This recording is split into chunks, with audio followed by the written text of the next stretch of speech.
I never thought I'd hear those words come out of my husband's mouth. "You just stayed home." He didn't yell them. He didn't even sound mad. He said it like he was reading the weather app, flat, casual, done. We were sitting at the kitchen table. Late afternoon light coming through the window, golden, the kind that makes the room feel warmer than it really is. The same table where I packed school lunches for 25 years. The same table where I helped with math homework until my eyes stung. The same table where I once sat with a calculator trying to figure out how to pay the electric bill and still buy groceries for the week. He was looking at his phone when he said it, not at me.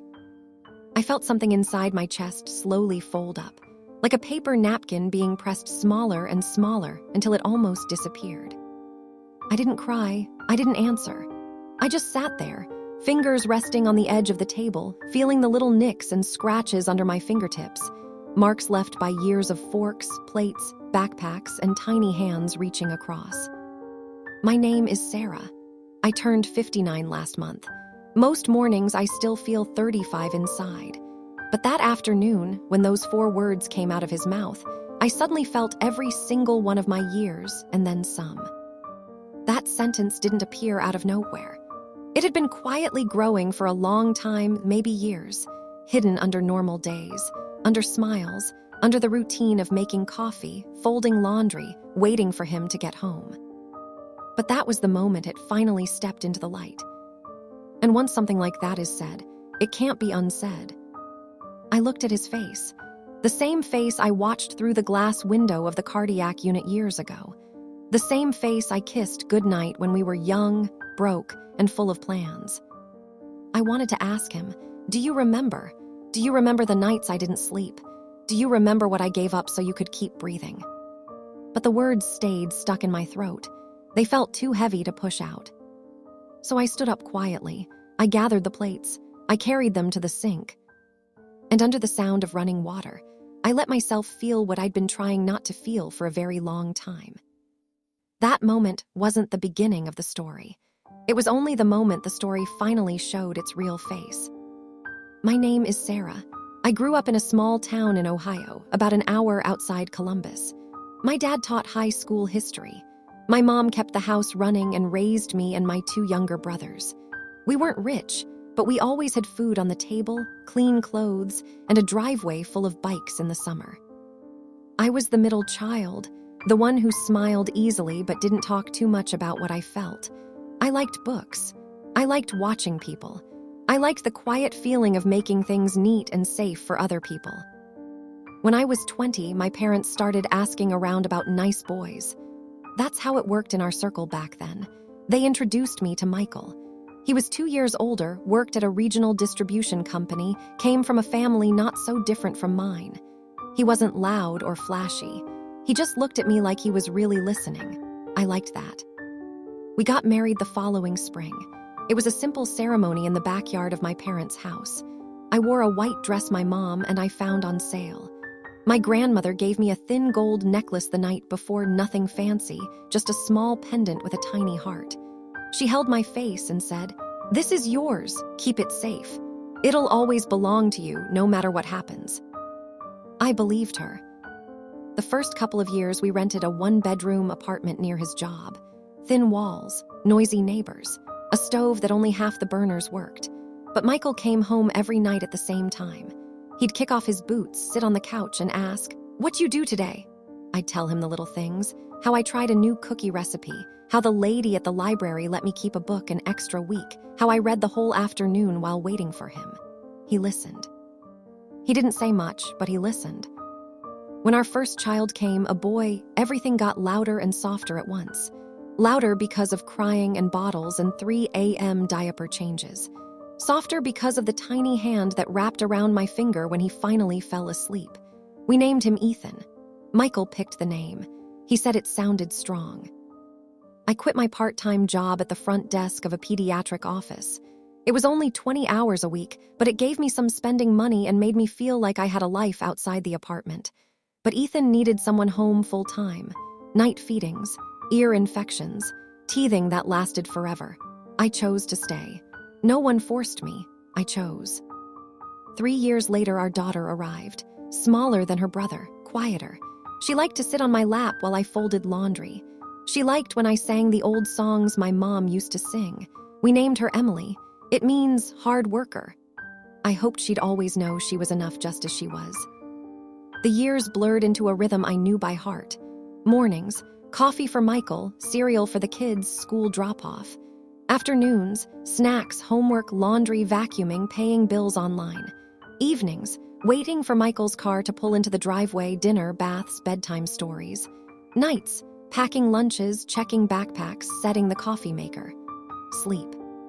It sounds exhausting when I list it like that, but it didn't feel exhausting then.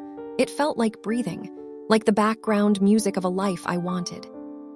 Michael worked hard, long shifts, overtime when they offered it. He rarely complained. When he came home with sore shoulders from lifting crates, I'd rub them with the menthol cream from the drugstore. He'd close his eyes and say, "That helps." That was enough for me. We didn't take fancy vacations. We didn't buy new furniture every few years. We didn't eat out much, but we had a home, a real one. The kids grew tall, they laughed, they argued. They hugged me before bed. They told me their little worries. I kept my grandmother's necklace and a couple other small gold pieces in a safe deposit box at the bank. A thin chain, a pair of simple stud earrings, a bracelet she gave me when Emily was born. I hardly wore them, only for weddings, anniversaries, sometimes Christmas photos. I liked knowing they were there, safe, like a promise I was keeping. Time moved slow and fast at the same time. Ethan graduated high school, then college. Emily did too. The house got quieter during the day. I started reading more. I started keeping a few houseplants on the porch, basil, lavender, some geraniums in pots. I liked watching them grow. Michael got promoted a couple times. Not huge jumps, but enough to breathe easier. We bought a modest 3-bedroom house in a decent neighborhood. Still small, still ours. I thought we'd reached the calm part of life. The part where you drink coffee together in the morning, talk about the kids, talk about nothing, just sit. I was wrong. The first sign was small. So small I almost ignored it. Michael started talking more about how much pressure he'd always been under at work. How everything, the mortgage, the kids' college loans, the cars, rested on his paycheck. He didn't say it angrily. He said it with a kind of bone-deep tiredness that felt heavier than before. I listened, I nodded. Sometimes I said, "You've carried a lot, I know that." He'd give a small smile, but the smile didn't reach his eyes the way it used to. Then came the chest pain.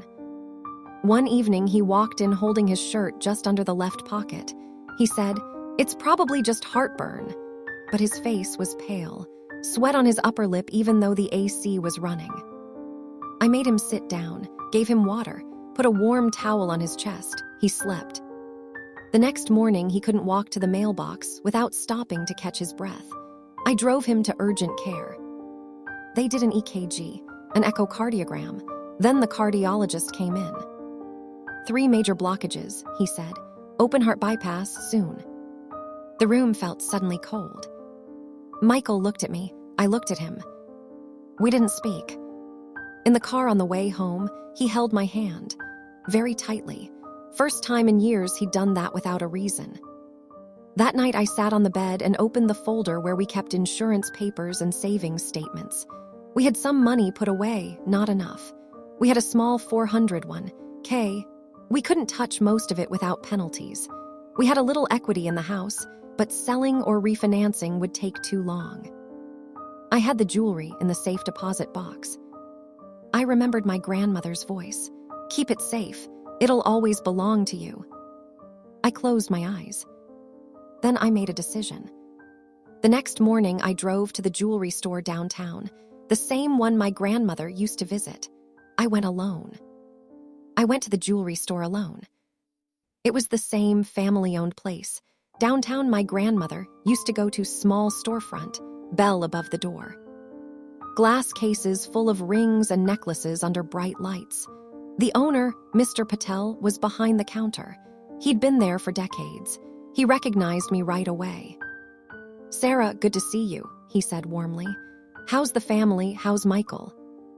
I gave him the polite smile you give, when you don't want to explain everything. "Everyone's okay, thank you," I said.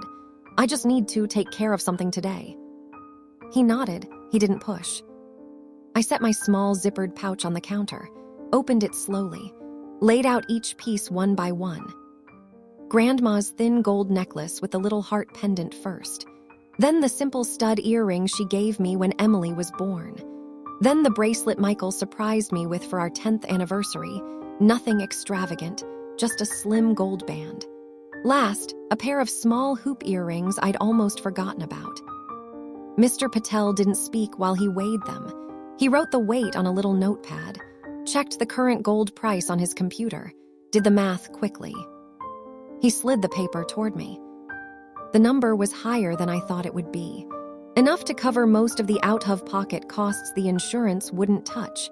The surgeon's fee, the hospital stay, some of the follow-up appointments and medications. He looked at me quietly. "You sure about this, Sarah?" I looked down at the pieces on the black velvet tray. They looked smaller under the fluorescent lights than they ever had in my jewelry box. I nodded. "Yes." He counted out the cash, crisp hundreds and fifties, and put it in an envelope. I folded it into my purse. My hands were steady. I thanked him, he said. "Take care of yourself, okay?" I walked out into the bright afternoon. The sun felt too strong. I kept my eyes on the sidewalk and drove home. That evening, I handed the envelope to Michael. I didn't say where it came from. I just said, "This should help with most of it." He opened it, saw the stack of bills, looked at me for a long moment. Then he said, "Thank you." 2 small words. I held on to them anyway. The surgery was scheduled 10 days later. Every day felt both endless and too fast. I made his favorite meals, light versions the cardiologist approved. Baked chicken, steamed broccoli, mashed potatoes with almost no butter. I made sure he took the blood thinners and beta blockers exactly on time. In the evenings, we watched old episodes of shows we used to like. He held my hand sometimes, not every night, but sometimes. The night before the procedure, I barely slept. I lay next to him, listening to every breath. Every few minutes, I reached over to feel his chest rising and falling. I whispered the same prayer over and over in the dark. Please let him come back to me. Morning came. We left early. Ethan drove us to the hospital. Emily wanted to come, but she had midterms. I told her to stay and focus on school. She cried on FaceTime. I told her it would be okay. I waited in the surgical waiting area. Hard plastic chairs, bad coffee, a TV playing HGTV with the sound off. I counted the ceiling tiles, then I started over. Hours passed. A nurse finally came out, said everything went well so far. I nodded. My throat was too tight to speak. When they brought him to the ICU, he looked small and gray. Tubes everywhere, bandages across his chest, eyes closed, but breathing. The surgeon said, "He did great. He's stable. Rest is what he needs now." I followed the bed to his room. They let me stay for a few minutes. I touched his hand. It was warm. I whispered, "I'm right here." He didn't open his eyes, but I think he knew. The next weeks were long. Hospital smell, beeping monitors, waiting for visiting hours, bringing containers of homemade soup even though the hospital food was technically fine. I wanted him to taste something I made. He came home after 9 days, weaker, thinner, but home. I fixed his pillows the way he liked, kept water and his pill organizer on the nightstand, woke up every couple of hours to check on him. Slowly, he started moving more, first to the bathroom, then to the living room, then short walks around the backyard. One morning, he stood in the kitchen doorway while I made coffee. He said, "You didn't have to do all this." I turned around, smiled a little. "I wanted to." He nodded, didn't say anything else. Months went by. He went back to work modified duties at first. His salary eventually went up a little after the performance review. We paid down the hospital bills slowly, some on a payment plan, some from savings. Life started feeling almost normal again. But something had quietly shifted. He began talking more about how much he'd carried over the years, How the mortgage, the kids' college funds, the car payments, everything had come from his job. He didn't say it with bitterness. He said it like he was just stating facts. I listened. I nodded. Sometimes I said, "You worked really hard. We all know that." But inside, other memories started coming back more clearly. The nights I stayed up when Ethan had croup at age 4, sitting in the steamy bathroom at 2 a.m. while Michael slept because he had an early shift. The mornings I got up at 5:30 to pack lunches and make sure the kids had clean uniforms. The afternoons I spent helping Emily study for the SAT while he was still at work. The day I sold my grandmother's necklace and the other pieces so he could have the surgery. I never brought it up. I didn't want him to feel guilty. I thought love meant carrying things quietly. But the more he talked about everything I handled alone, the more those quiet years came into focus. Not with anger, just clearly. One Sunday, our daughter-in-law, Lauren, Ethan's wife, came over for dinner. She brought dessert, a bakery carrot cake. We were all sitting around the table talking about how expensive everything had gotten: groceries, gas, insurance. Michael said something about how hard he'd always worked to keep the roof over our heads. Lauren nodded, said, "Yeah, it's tough out there." Then he looked at me, really looked at me for the first time that evening, and said, "All these years I carried the load. You just stayed home." The words landed like dropping a glass in a quiet room. Lauren looked down at her plate. Ethan cleared his throat. No one spoke. I felt heat rise in my face. Not embarrassment exactly, something deeper. I stood up slowly, picked up the plates, walked to the kitchen. I turned on the faucet, let the water run over the dishes, over my hands. I stood there until the water turned warm. Inside my head, the sentence kept repeating. "You just stayed home." I dried my hands, went back to the table, sat down again. No one mentioned it again that night. But it stayed. After that, I started noticing more. How he rarely asked what my day was like. How he never asked if I was tired. How he thanked the lawn guy when he mowed, but never said anything when I cooked his favorite pot roast after a long week. Small things, but they piled up. I didn't get mad. I didn't yell. I just became quieter. I still made coffee every morning. Still folded his button-downs the way he liked. Still refilled his pill box every Sunday. But I stopped waiting for him to notice. One rainy afternoon, I was alone in the house. I opened the drawer where I used to keep the jewelry box. It was empty now. I sat on the edge of the bed, holding the little velvet pouch that once held the necklace. I pressed it against my chest. I thought about my grandmother, about her hands placing the chain around my neck, about her voice saying, "It'll always belong to you." I let myself cry then, not loud, just quiet tears that soaked into the fabric. I cried for the young woman who gave without hesitation. I cried for the wife who thought staying silent was the same as being strong. I cried for the mother who believed love meant never asking to be remembered. When the tears stopped, the rain had slowed. I wiped my face, folded the pouch, put it away. Something inside me had moved, not broken, just shifted. I stood up, washed my face, started dinner. When Michael got home, I handed him his coffee the way I always did. He said, "Thanks." I said, "You're welcome." And for the first time in a long time, I didn't wait for anything more. The rain had stopped that afternoon, but the air still felt thick and damp. I was in the bedroom folding laundry, his work shirts on one pile, my cardigans on another. The house was quiet except for the low hum of the air conditioner and the occasional car passing outside. I heard the front door open earlier than usual. Michael came in, took off his shoes, and walked straight to the bedroom doorway. He stood there for a second without speaking. Then he said my name. "Sarah." I looked up. His face looked different, not angry, not exhausted, just uncertain. Like he was carrying something he didn't know how to put down.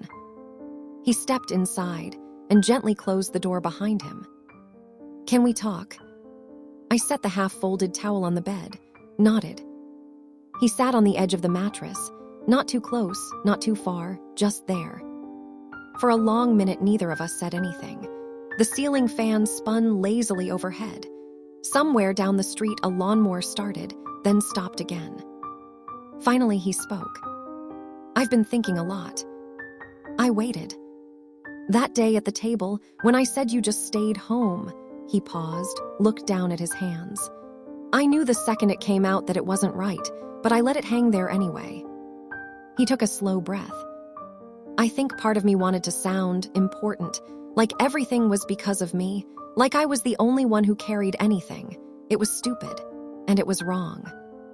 He looked up at me. His eyes were shiny, not quite tears, but close. "I remember the surgery. Every single day I remember it.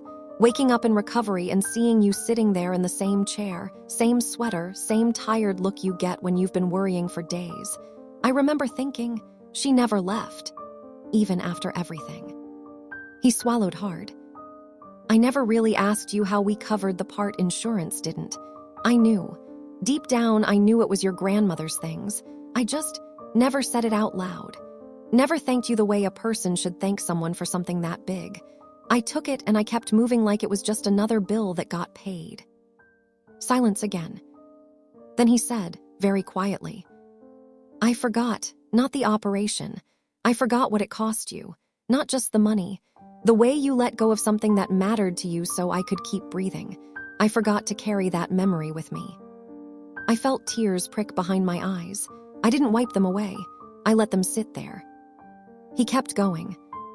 "All these years you never once threw it in my face. Never asked me to say thank you. Never made me feel small because of it. You just kept going, kept making coffee, kept folding shirts, kept being here." A long pause. Then he said, "I'm sorry, Sarah. I'm really, really sorry." The words landed soft, but they landed deep. I didn't answer right away. I looked at the neat stacks of laundry, at the window where the late sun was turning everything gold, at the wedding photo on the dresser, two young people smiling like they knew everything. After a while I said, "I didn't give it up so you'd owe me forever. I did it because I loved you, because I wanted you here, because I wanted Ethan and Emily to still have their dad." My voice stayed steady, quiet. "I never wanted you to feel guilty. That's why I never brought it up. I thought if I stayed quiet, it would stay okay between us." He nodded slowly. "But I should have carried it too. I should have remembered what you gave, not you, me." I looked at him then, really looked. "Some days I felt invisible," I said. "Not always, but some days, when you talked about how much you carried, and I was never part of that story. It made me feel like the years I spent here didn't count for anything." He closed his eyes for a second. "I see that now. I see how much that hurt you." I took a slow breath. "It still stings sometimes, but it doesn't feel the same anymore. It doesn't feel like it's eating me from the inside." He reached out. His fingers brushed the back of my hand, light, careful. I didn't pull away. "I don't want to lose what we have," he said. "Not because I was too proud to see you, not because I forgot to say what mattered." I looked down at our hands, older hands now, wrinkles, faint age spots, years written right there on the skin. I said, "I don't want to lose it either, but I can't go back to being the person who never says anything. I need you to see me sometimes, not every second of every day, just sometimes. I need to know the years count." He nodded. "I promise I'll try. I'll do better." We sat there a long time. No more words, just breathing, just sitting in the same room together. Later that evening, I made dinner, nothing fancy, just baked salmon, roasted vegetables, rice. He came into the kitchen while I was setting the table. He said, "Can I help?" I glanced over, surprised. "You can slice the bread," I said. He took the cutting board, the serrated knife, cut careful, even slices. We didn't talk much while we ate, but the air felt different, not perfect, not dramatic, just lighter. That night we lay in bed, lights off, only the glow from the hallway nightlight. He turned toward me. "Sarah." "Yeah.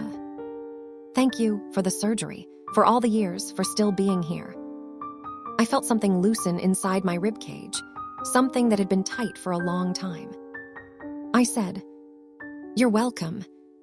And for the first time in years, those two words felt like they went both directions. The next morning, I woke early like always, started the coffee maker. He came into the kitchen in his robe, took the mug I handed him, looked at me. He said, "I like how you make it. Always tastes the same, always good." I gave a small smile, a real one. "Thanks." He stood there drinking his coffee, watching me move around the kitchen, unloading the dishwasher, wiping the counter. Small moment, but it felt big. Days turned into weeks, weeks into months. He didn't become a completely different person overnight. He was still quiet, still serious, still the man I married. But he started noticing things. When I made meatloaf, his favorite, he said, "This is really good, thank you." When I looked tired after a long day running errands, he asked, "You okay? Want me to pick up dinner tonight?" When Emily and Lauren brought the baby over, he watched me read board books on the living room floor and later said, "You're so good with her. She lights up when you're around." I didn't need poetry or grand gestures. I just needed to be remembered, seen, enough times. One evening we sat on the back porch, cool air, sky turning pink and orange. He asked, "Do you ever wish you hadn't sold the jewelry?" I thought about it. "No," I said. "I'd do it again tomorrow if I had to, but I wish I'd told you how much it meant to me, and I wish you asked." He nodded. I should have asked. We watched the colors fade from the sky. I said, "We still have time to look at each other, to say the things we skipped before." He reached over, took my hand. "Yeah," he said, "we do." That was the turning point. Not a screaming fight, not a movie-style breakdown, just a quiet conversation on an ordinary afternoon when both of us finally looked at the same truth at the same time. I had given more than I ever said out loud. He had taken it without fully seeing it. And now, slowly, carefully, he was learning to see. And I was learning that I could still be loved, without emptying every last piece of myself to prove it. That night, I slept deeper than I had in years. Not because everything was magically fixed, but because something heavy had finally been named and heard. After that afternoon in the bedroom, life didn't suddenly become perfect. It never does. But something between us had softened, like a muscle that had been clenched for years and was finally allowed to relax. I still woke up early, still started the coffee maker the same way, dark roast for him, medium for me, still folded his shirts so the collars stayed crisp. But now, more often than before, he noticed. One morning, he walked into the kitchen while the machine was gurgling. He leaned against the counter and watched me pour. "You've been getting up before sunrise for decades," he said. "I never really thought about how early that is." I looked over my shoulder at him. "It's just what I do," I said. He took the mug I handed him.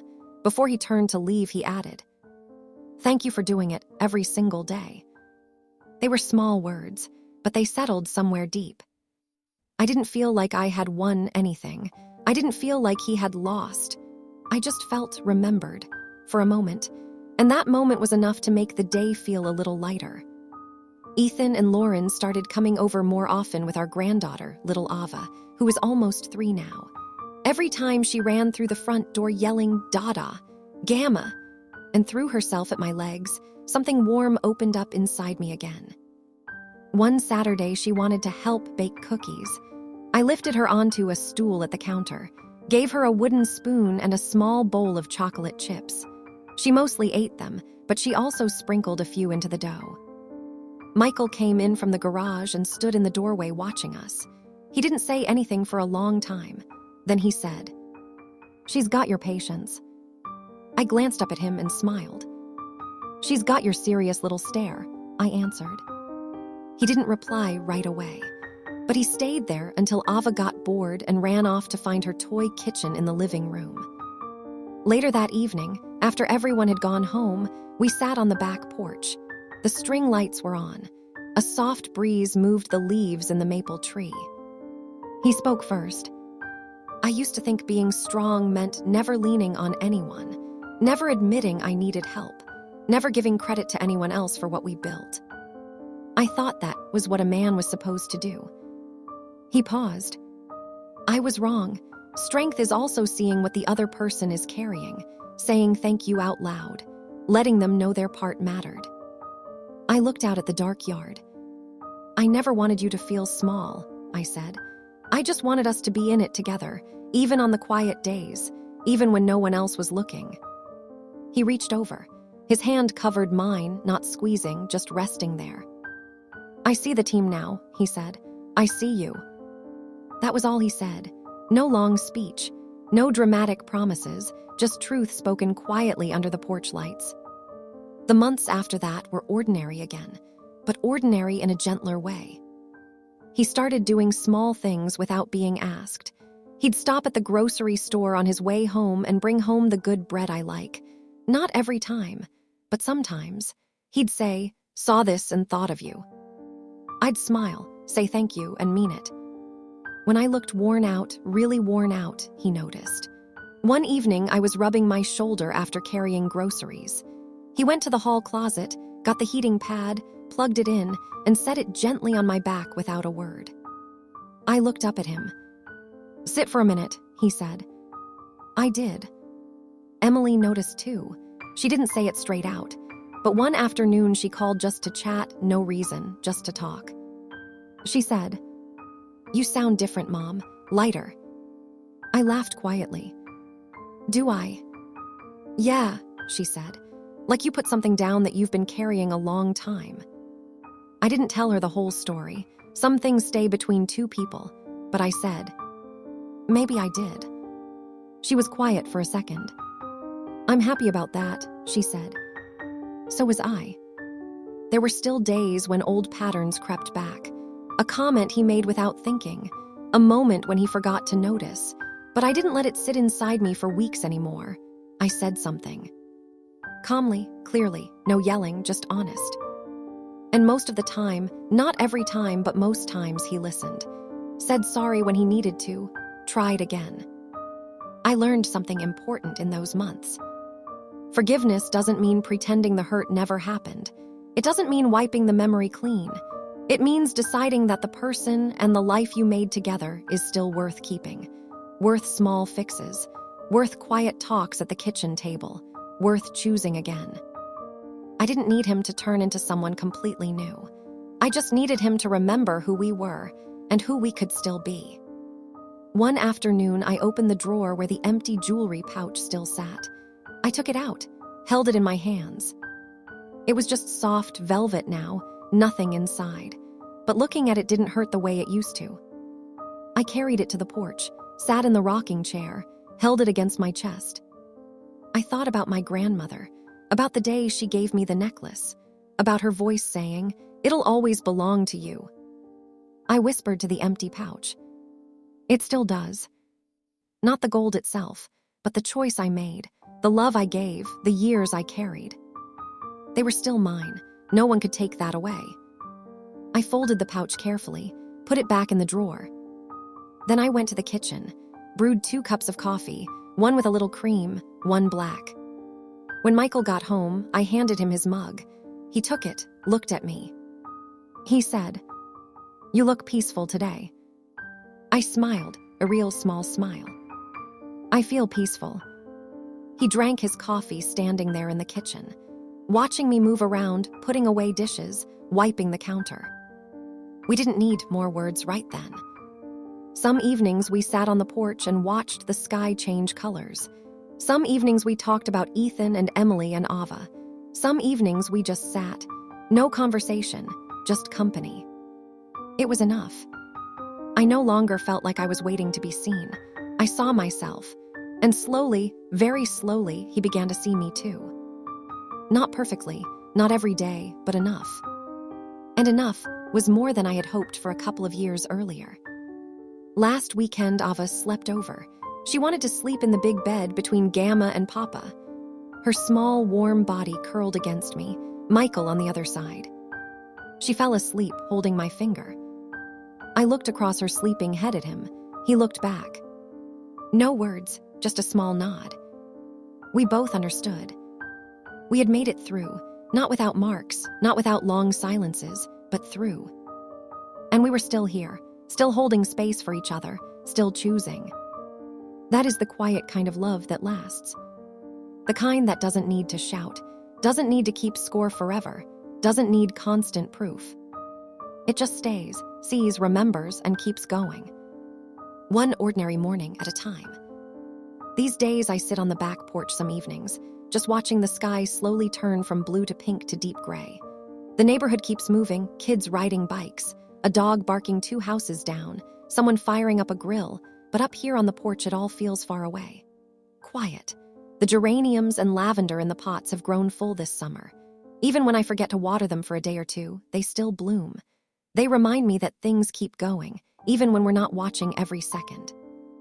I think about all the years behind us, the ones that felt so heavy I could hardly breathe under them, the ones that felt light and easy, the ones where I carried more than I ever said out loud, and the ones where I finally learned it was okay to set some of that weight down.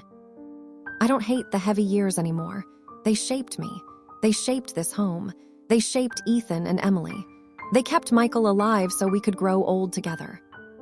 But I also don't pretend they didn't hurt. They did. And it's okay to admit that.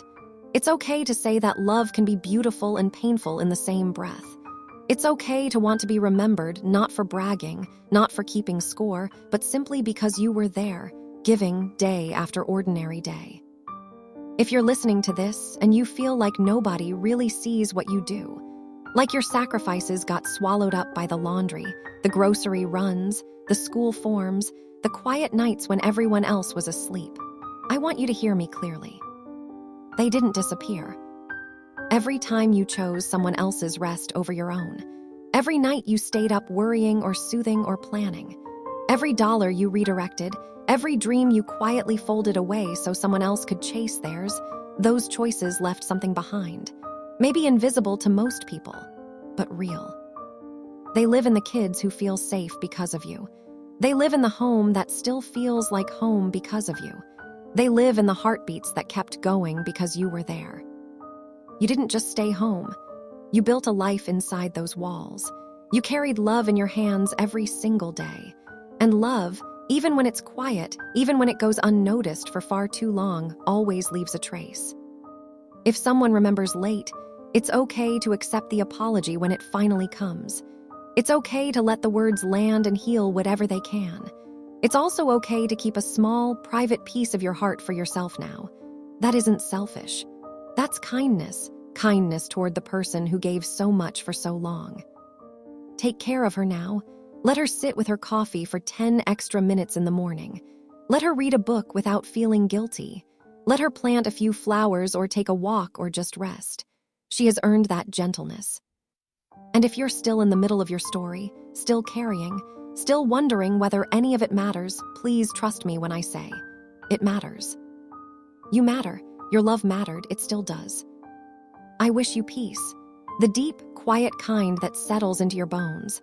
The kind that doesn't need applause or constant proof. The kind that simply knows you did your best with what you were given. I wish you mornings where you wake up and feel, even just a little, that you are enough. And I wish you evenings where someone, maybe the person next to you, maybe your children, maybe just you looking back in the mirror, remembers to say thank you. Softly, honestly. Thank you. You did more than most people will ever fully understand. But some of us, more than you think, are starting to see. Good night. Take care of yourself. You've earned every gentle, ordinary, beautiful moment still ahead.